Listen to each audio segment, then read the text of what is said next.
Senhoras e senhores, sejam muito bem-vindos a mais um vídeo sobre anarcocapitalismo. Uhul! Vocês se lembram que eu falei que o Estado é um produto necessário do capital e que não foi o Estado que criou o capitalismo, mas o capitalismo que criou o Estado? Então esquece essa merda, deleta da sua cabeça, joga no lixo, lixeira, porque hoje eu quero realmente entender o anarcocapitalismo e para essa aventura eu escolhi o ANCAP Alexandre Porto e... vamos nessa. Na sociedade capitalista existe uma força centrípeta que transforma tudo, absolutamente tudo, em mercadoria. Arroz, feijão, sexo, moradia, miojo, com o objetivo de acumular o capital, acumulação infinita. E nesse processo de acumulação de capital, a violência é um elemento fundamental, tanto nas periferias quanto nas esferas políticas maiores. Você quer um exemplo disso? No dia 22 de maio, Bolsonaro tinha decidido mandar tropas para o STF para destituir os 11 ministros. Foi como disse o Eduardo Bolsonaro antes das eleições de 2018 que colocaram esses vermes no poder. Para você fechar o STF, você só precisa de duas coisas, um cabo e um soldado. Vocês lembram dessa porra? A pergunta é, esse filho da puta falou alguma mentira? Não, velho. A violência, a arma, derruba qualquer constituição, derruba qualquer ética ou moral. Nada disso é a prova de bala, ele só falou verdade. O que a gente tem que se perguntar é por que o Bolsonaro continua no poder e por que ele pode fazer isso, já que a Dilma e o Collor caíram por muito menos. E a resposta é, o Bolsonaro pode ser um verme, ele pode ser um genocida, mas ele tá jogando o jogo dos capitalistas. E o que os capitalistas querem? Eles querem acumular capital. Enquanto eles estiverem acumulando capital, foda-se você e quem estiver morrendo. A burguesia manda no jogo porque eles têm o poder, eles têm o capital e a arma na mão. Se for preciso matar e fechar o STF, caçar políticos e civis para manter a marcha do capital, isso vai acontecer. Os liberais acreditam que as instituições democráticas, que são a forma política do capital, vão impedir um golpe militar. Como isso?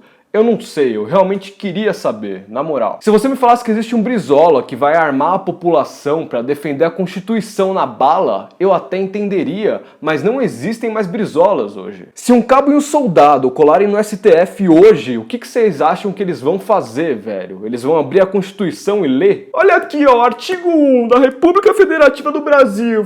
Eles vão pegar uma caneta e escrever uma nota de repúdio e usar como escudo contra as armas? Nada e ninguém são a prova de balas, irmão. Então eu não sei o que os liberais pensam, mas os anarcocapitalistas têm uma outra forma de lidar com o conflito. Eles não têm instituições públicas, já que eles querem a destruição do Estado, mas eles têm uma outra coisa chamada ética. O que fundamenta o anarcocapitalismo é a ética da propriedade privada.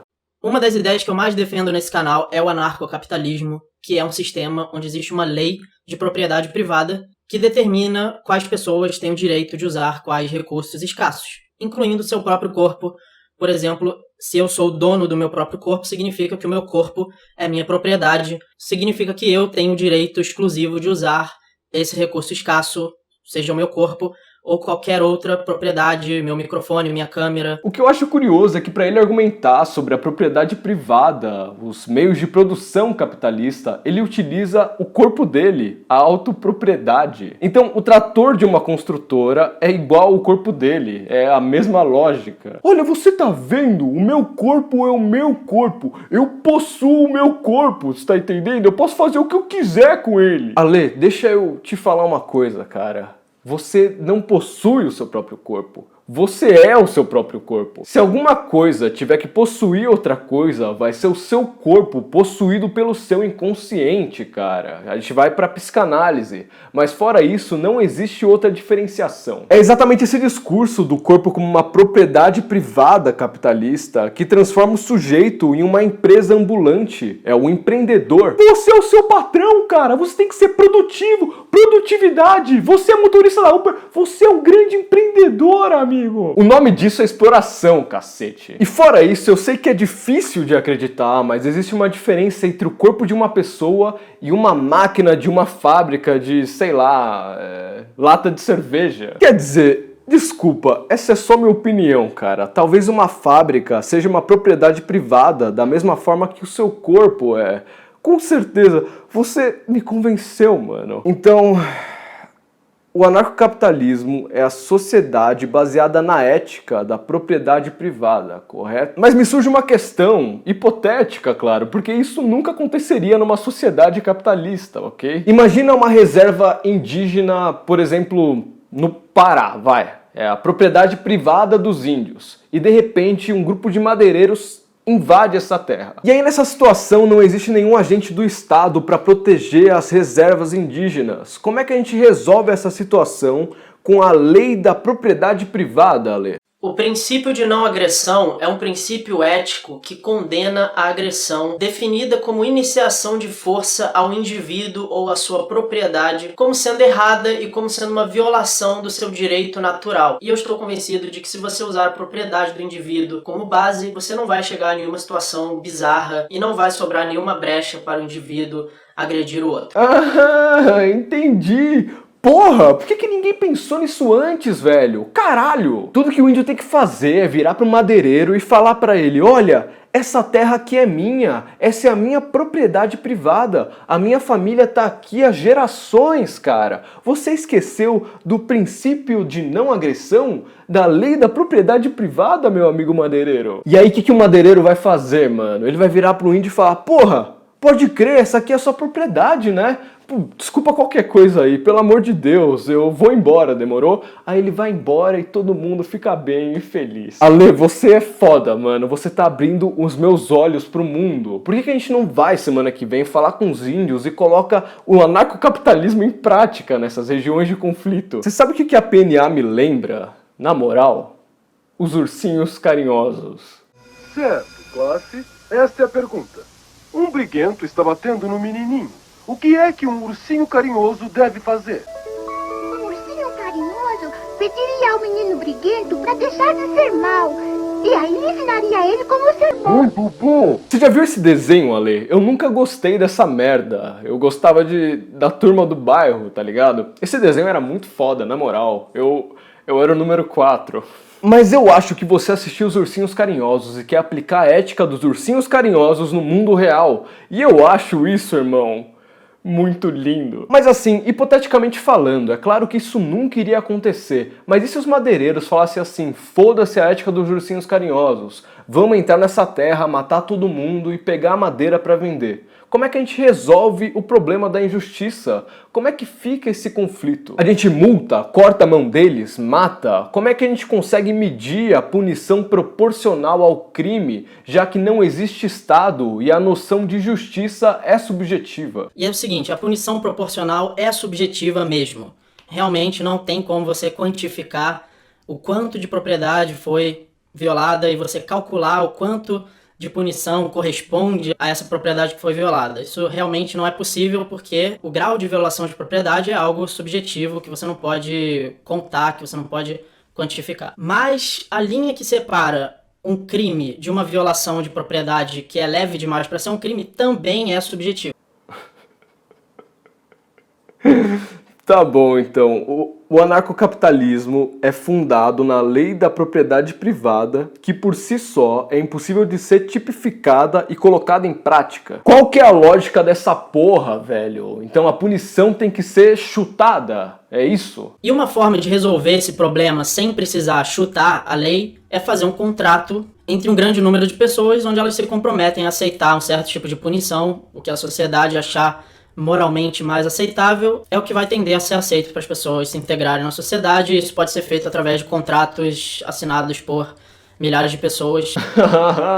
Tá, agora eu entendi. A gente pega um contrato e faz milhares de pessoas assinarem ele. Quem são essas pessoas eu não sei, é da sociedade, né? As pessoas na sociedade pensam da mesma forma, não existem classes sociais diferentes, é claro. E aí elas vão aceitar ser punidas com base em uma moral que deixou de ser subjetiva e se tornou universal.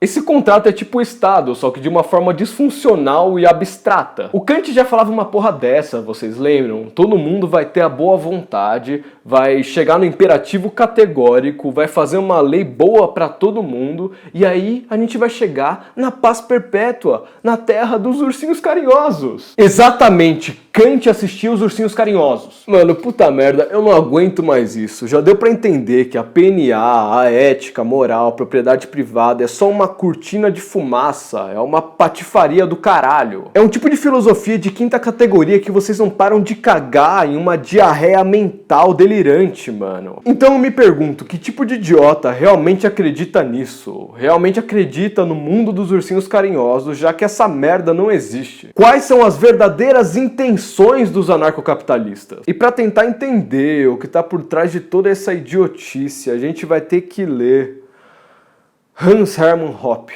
Para quem não sabe, Hans Hermann Hoppe é discutivelmente o filósofo mais importante do libertarianismo, ou da ética libertária, ou do anarcocapitalismo. O Hoppe é um pensador da escola austríaca, já começa a merda aí. Ele é com certeza um dos pensadores mais influentes e um dos pais do anarcocapitalismo, esse ultraliberalismo do caralho. Em 2001, Hoppe lançou um seu livro chamado Democracia, o Deus que Falhou, e eu quero ler um trecho dele agora, em que ele descreve como seria uma sociedade anarcocapitalista, uma sociedade libertária. Vamos lá. Não pode haver tolerância para com os democratas, os comunistas, em uma ordem social libertária. Eles terão de ser fisicamente separados e expulsos da sociedade. Da mesma forma, em uma aliança fundada com a finalidade de proteger a família e os clãs, não pode haver tolerância para com aqueles que habitualmente promovem estilos de vida incompatíveis com esse objetivo. Eles, os defensores de estilos de vida alternativos, avessos à família e a tudo que é centrado no parentesco, como por exemplo o hedonismo, o parasitismo, o culto da natureza e do meio ambiente, a homossexualidade ou o comunismo, terão de ser também removidos fisicamente da sociedade para que se preserve a ordem libertária.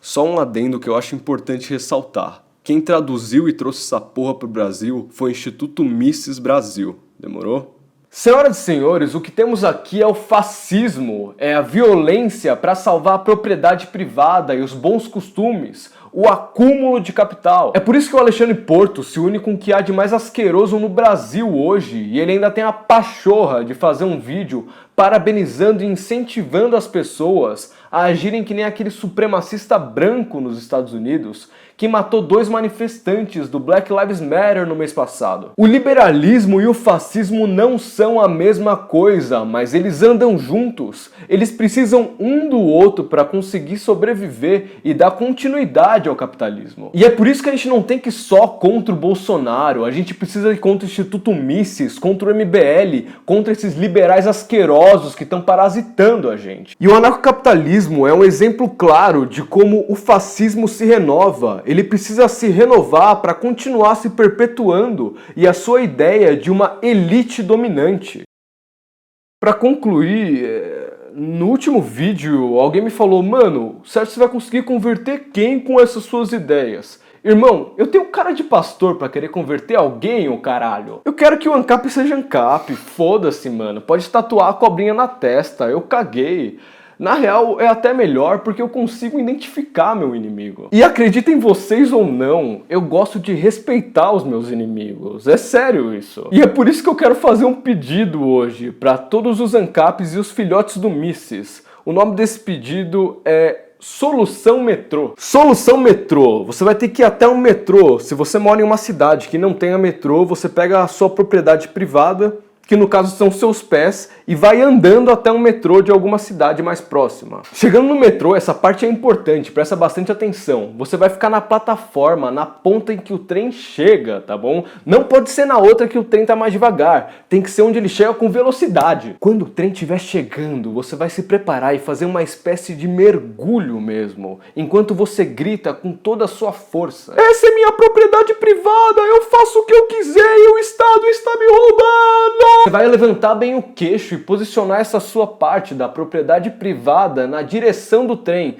É o último beijo, é lindo demais. Tá feito, todo mundo vai te respeitar e se der certo outros ANCAPs vão começar a seguir o esquema num lance de efeito dominó. E não se esqueça, esse é um ato político, essa é uma ideia radical mesmo, entendeu? E se tudo der certo, o mundo vai ser menos pior sem vocês por aqui. Desculpa estar falando isso, mas é que eu acho que o meu trabalho aqui é plantar sementes, tá ligado? Eu planto sementes, vai que um dia alguma nasce, né? É isso, fim de vídeo, galera. Deixa seu like, seu comentário, compartilha, mano. Compartilhando você vai me ajudar muito. Por favor, compartilha, dá like, deixa comentário. E pra quem não viu, no mês passado eu fiz um vídeo com Adão Bispo. A gente falou sobre racismo e moralismo na esquerda. Por favor, vejam o vídeo e vejam o canal do cara. Ele é muito engraçado e gente boa pra caralho. É isso, Adão. Valeu pelo espaço, irmão. Senhoras e senhores, se vocês aguentaram até aqui, muito obrigado pela atenção. Embarque pelo lado esquerdo do trem.